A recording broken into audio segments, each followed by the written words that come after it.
찬송가 484장으로 찬송하시겠습니다. 484장 찬송입니다.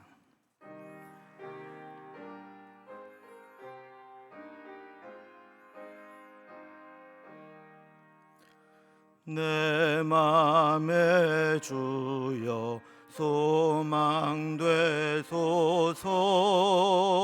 주 없이 모든 일 헛되어라. 밤에나 낮에나 주님 생각, 잘 때나 깰 때 함께 하소서. 지혜의 주여 말씀으로서 언제나 내 안에 계십소서. 주는 내 아버지, 나는 아들. 주 안에 내가 늘 함께하네. 세상의 주여 낭어여도 언제나 주님은 나의 기업. 주님만 내 맘에 계시오니 영원한 주님 참 귀하셔라. 영원한 주님 내 승리의 주, 하늘의 기쁨을 주옵소서. 어떠한 고난이 닥쳐와도 만유의 주여 소망되소서.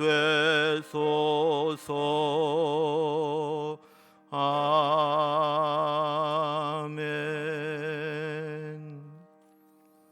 아멘.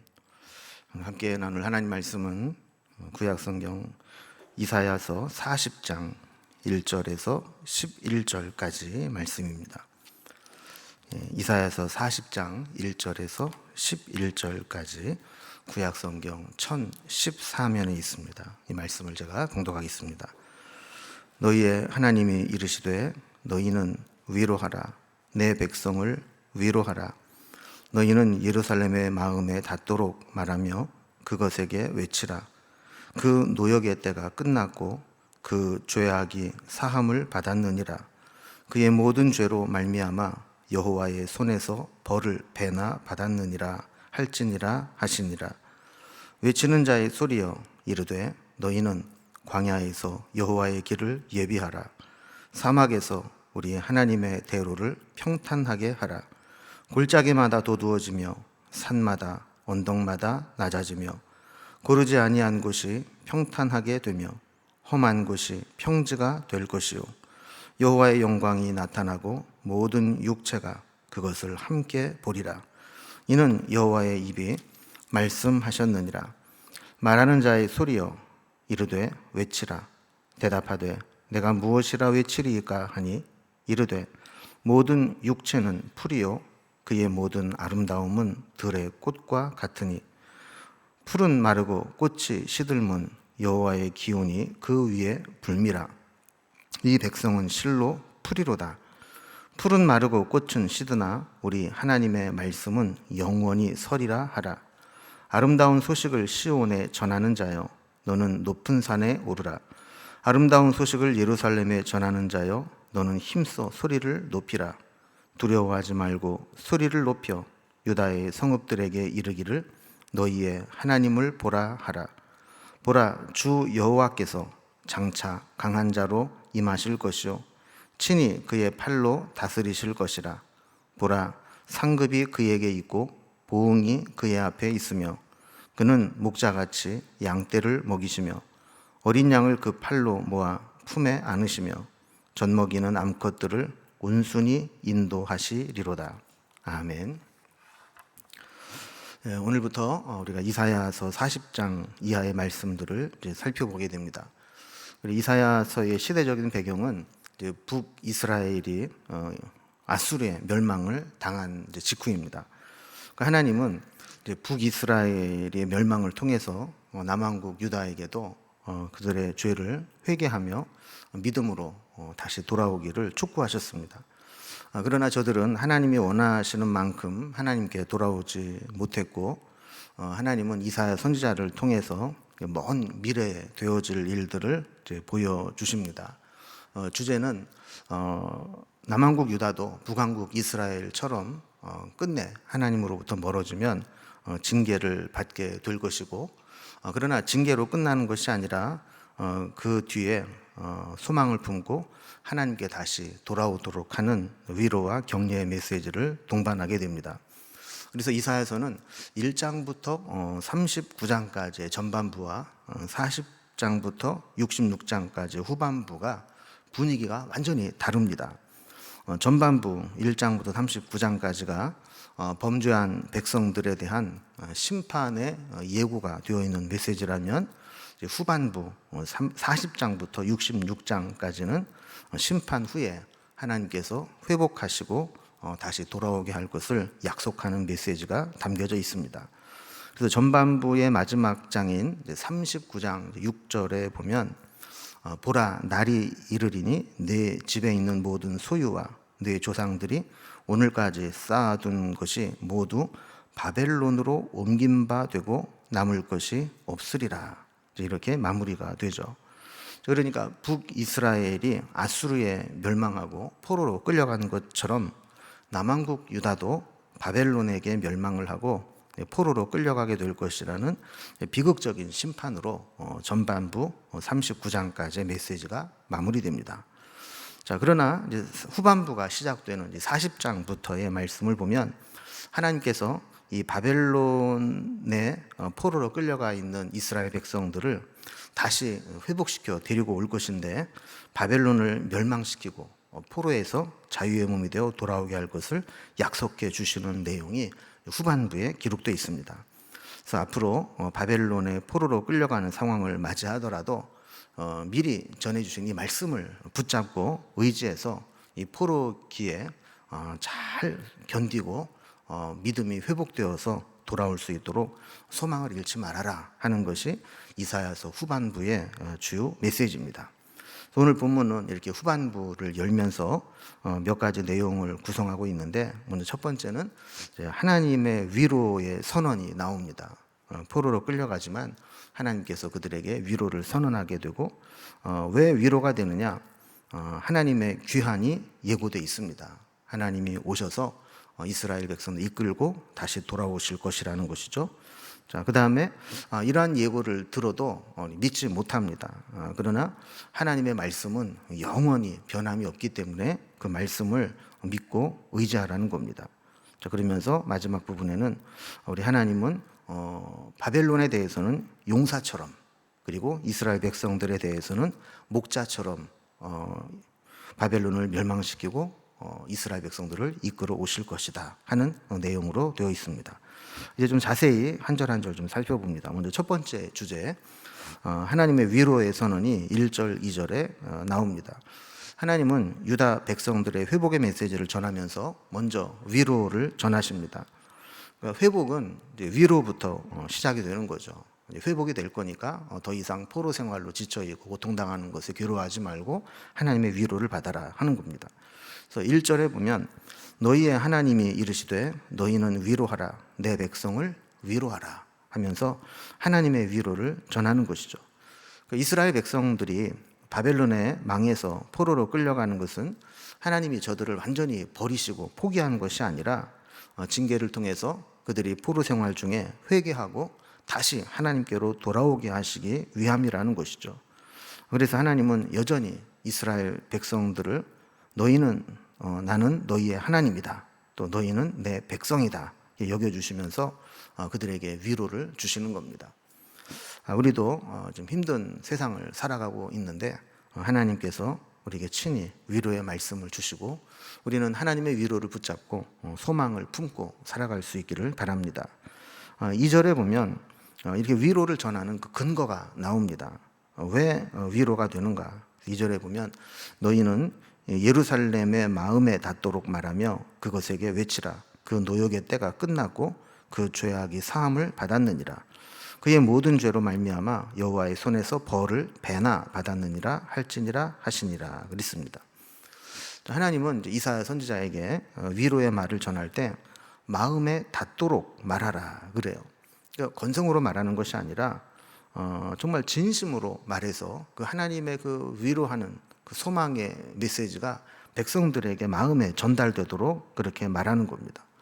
또 크게 외치라 그랬어요. 너무나 기쁜 소식이기 때문에 감정을 실어서 큰 소리로 외치라는 겁니다. 그 내용이 뭔가 봤더니 노역의 때가 끝났고 죄악이 사함을 받았다 하는 겁니다. 감옥에 갇혀 있는 사람들이 기다리는 것은 빨리 복역 기간이 다 채워져서 이제 출소하게 되는 것을 기다리는 것이죠. 마찬가지로 바벨론의 포로 생활을 하고 있는 이스라엘 백성들에게는 이제 하나님께서 주신 징계 그 시간이 다 끝나고 구원받고 회복되는 겁니다. 그래서 이미 하나님께서는 이스라엘의 모든 죄로 말미암아 벌을 받고 징계를 받은 것이 배나 받았다. 그러니까 모든 것을 다 채웠다라는 것이죠.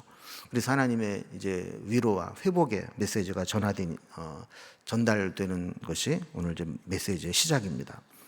두 번째 주제는 하나님의 귀한 예고입니다. 하나님이 이스라엘 백성들을 바벨론에서 다시 하나님의 약속의 땅으로 데리고 오실 때 그들만 보내는 것이 아니라 먼저 하나님이 앞서서 그들을 데리고 오신다는 거예요. 3절에 보면 우리가 잘 아는 말씀이 나옵니다. 외치는 자의 소리여 이르되 너희는 광야에서 여호와의 길을 예비하라. 사막에서 우리 하나님의 대로를 평탄하게 하라 그랬습니다. 여러분 이 말씀은 세례 요한이 예수님의 오실 길을 예비하는 것을 예언한 말씀으로 신약에서 우리에게 잘 알려져 있는 말씀이죠.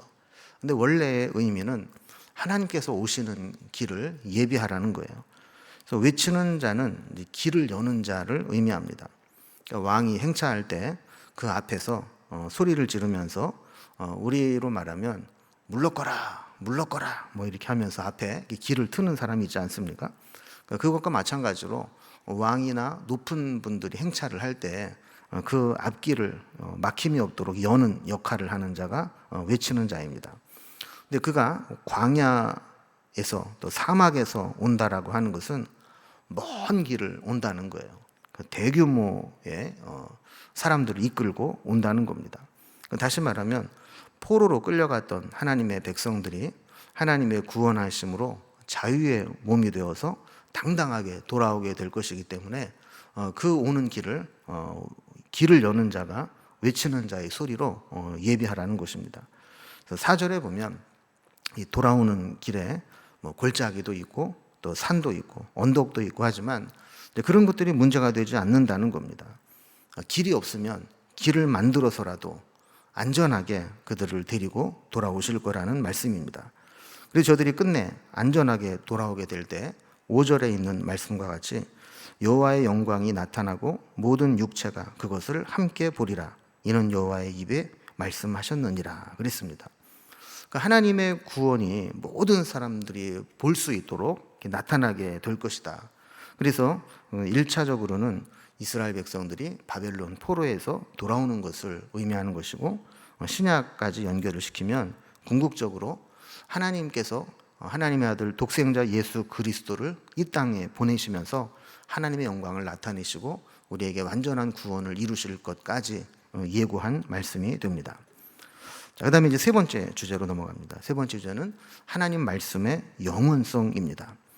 자, 이사야는 하나님께서 크게 외치라, 전하라 이런 말씀을 들었을 때 구체적으로 무엇을 전해야 될지를 하나님께 물었습니다. 그리고 하나님으로부터 응답을 받습니다. 그래서 6절을 보면 말하는 자의 소리여 이르되 외치라. 대답하되 내가 무엇을 외치리이까 하니, 이렇게 말씀을 하고 있죠. 외치라. 그래서 무엇을 외칩니까? 그러니까 하나님이 이 말씀을 전해라 그랬어요. 모든 육체는 풀이요 그의 모든 아름다움은 꽃과 같으니 풀은 마르고 꽃이 시들면 여호와의 기운이 그 위에 불미라. 이 백성은 실로 풀이로다 그랬습니다. 하나님이 우리 인간에게 알기 원하시는 것이 하나 있습니다. 그것이 뭐냐면 우리 인간은 하나님 앞에서 풀과 같고 인간이 누리는 영광과 아름다움은 금방 시들어버릴 꽃과 같다라는 겁니다. 풀과 꽃은 싱싱할 때는 아주 생기가 있고 예쁘지만 그게 시들기 시작하면 그것처럼 볼품 없는 게 없죠. 나라가 망하고 포로로 끌려간 상태에서 해방되어서 다시 돌아올 수 있다라는 것을 기대하는 것은 사실 불가능한 일입니다. 바벨론이라고 하는 나라는 당시에 너무 크고 강력해서 바벨론으로부터 해방되어서 돌아온다라는 것은 불가능해 보였습니다. 그러나 바벨론이 아무리 강력한 나라를 이끌고 있다 할지라도 그들 역시 하나님 앞에서는 풀과 같고 꽃과 같아서 풀이 마르고 꽃이 시드는 것과 같다라는 겁니다. 여호와의 기운이 그 위에 불미라. 이것은 이제 사막에 뜨거운 동풍, 이 사막에 열풍이 불게 되면 금방 이 뜨거운 바람에 풀과 꽃들이 시들어 버리는 것과 마찬가지로 하나님이 한번 그 기운을 불어 넣으시면 바벨론이라고 하는 강력한 나라도 금방 망하게 되고 이스라엘 백성들이 해방되어서 돌아올 수 있다라는 겁니다. 사실 이것은 하나님께서 이 페르시아, 바사 왕국을 일으켜서 이 바벨론을 멸망시키고 고레스 칙령으로 돌아오게 하시는 것이 이렇게 실현된 것이죠. 자, 그렇다면 우리는 무엇을 바라보고 무엇을 의지하고 살아가야 됩니까? 8절에 보면 풀은 마르고 꽃은 시드나 우리 하나님의 말씀은 영원히 서리라 그랬습니다. 세상 나라는 흥망성쇠를 거듭하고 세상에 아무리 힘 있는 군주도 때가 되면 죽고 사라지지만 하나님의 말씀은 변하지 않습니다. 하나님의 말씀은 능력이 있고 영원히 하나님의 말씀은 서 있습니다. 그래서 우리는 사람을 의식하고 사람을 두려워하고 사람에 의해서 살아가는 것이 아니라 오직 하나님 말씀만 붙잡고 살아가면 된다는 거예요. 자, 마지막으로 네 번째 주제는 이제 하나님께서 오시게 될 때 용사처럼 그리고 목자처럼 이스라엘 백성들을 이끌고 오신다는 것입니다. 자, 위로의 말씀에 이어서 또 아름다운 소식을 전하라 그러면서 시작합니다. 자, 9절 이하에 보면요. 아름다운 소식을 시온에 전하는 자여 너는 높은 산에 오르라. 아름다운 소식을 예루살렘에 전하는 자여 너는 힘써 소리를 높이라. 두려워하지 말고 소리를 높여 유다의 성읍들에게 이르기를 너희의 하나님을 보라 하라 그랬어요. 자, 그러니까 높은 산에 올라서 아주 힘써 소리를 높여 외치고 두려워하지 말라 그랬는데 9절 그 뒷부분에 보면 너희의 하나님을 보라 그랬어요. 그러니까 이스라엘 백성들이 바벨론 포로에서 고통당한 가운데 있다 할지라도 하나님께서 어떻게 구원하시는가를 보라는 거예요. 그러면서 10절에 보면 그 하나님이 어떤 분인가를 이렇게 설명합니다. 보라, 주 여호와께서 장차 강한 자로 임하실 것이요 친히 그 팔로 다스리실 것이라. 보라, 상급이 그에게 있고 보응이 그의 앞에 있으며 그랬습니다. 하나님은 용사와 같이 강력한 힘을 가지고 역사를 다스리시고 또 상급과 보응을 해 주시는 분입니다. 그러니까 하나님 백성들에게 고통을 주고 포로로 끌고 갔던 자들에게는 심판하시고 또 그동안 고통 가운데 하나님께 소망을 두고 살았던 자들에게는 구원과 해방을 주시는 용사와 같은 분이라는 겁니다. 또한 11절에서는 하나님께서 목자같이 양떼를 먹이시고 어린 양이 그 팔로 그 양들을 품에 안으시고 젖 먹이는 암컷들을 온순히 인도해 내시는 것에 비유해서 이제 이스라엘 백성들을 그렇게 인도하시고 어린 양을 이끄시는 목자처럼 그렇게 인도하실 것이다. 이렇게 말씀하고 있습니다. 그리고 우리가 오늘 이제 말씀을 통해서 하나님께서 하나님의 백성들에게 때로 징계하시고 고난을 주시고 때로는 시련의 강을 건너게 하시지만 그것은 하나님이 우리를 버리셨다거나 우리를 미워서 그렇게 하시는 것이 아니고 우리에게 더 하나님께 가까이 오도록 부르시는 계획이 있기 때문이라는 사실을 기억하면서 우리가 아무리 힘들고 어려운 시간을 보내고 있다 할지라도 하나님의 말씀을 붙잡고 하나님이 주시는 위로와 소망으로 견뎌내야 할 것입니다.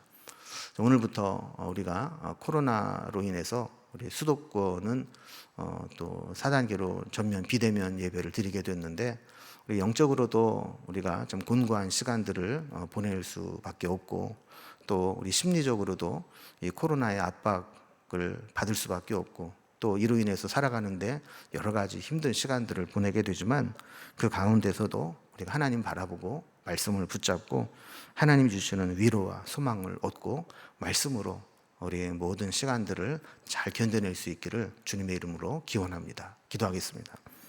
하나님 아버지, 이스라엘 백성들이 하나님의 말씀을 무시하고 자기 뜻대로 살아가다가 결국에는 바벨론의 멸망을 당하고 포로로 끌려가게 될 것을 예고하셨지만 하나님은 그것으로 끝나는 것이 아니라 저들이 회개하고 돌이키고 준비되면 그들을 다시 해방시켜서 구원하여 그들을 데리고 다시 약속의 땅으로 돌아오실 것을 약속하는 말씀을 살펴보았습니다.